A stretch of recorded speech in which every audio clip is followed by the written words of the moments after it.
धेरैजसो केटाहरूलाई थाहै छैन कि प्रो प्लेयर भनेको के हो, नोबडा भनेको के हो होइन। जुन मान्छे कस्टममा गएर वान ट्याप हान्छ त्यो प्रो प्लेयर, जसले चाहिँ बडी सर्ट हान्छ त्यो चाहिँ नोबडा रे, बट रे। त्यस्तो चाहिँ होइन है त केटा। किन भन्दाखेरि कस्टम भनेको एउटा सानो मोड मात्रै हो कि, एक प्रकारले यो डुप्लिकेट हो।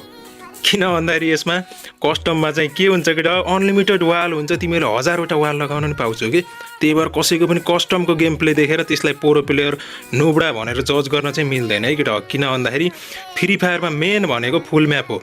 अनि फुल म्यापमा त केटा तिमीहरूलाई थाहा छ, गेरिनाले एउटा दुईटा मात्रै वाल दिन्छ कि। अनि त्यसैमाथि एनिमीले वुकङ स्काइलर बोकेर आइदिन्छ होइन। जस्तै तिमीसँग एउटा मात्रै वाल छ, स्क्वाडले रस गर्यो, अनि त्यति बेला तिमीले बडी सर्ट हान्दैन, म त प्रो प्लेयर हो, मैले हेड सर्ट हान्छु भनेर हुन्छ र।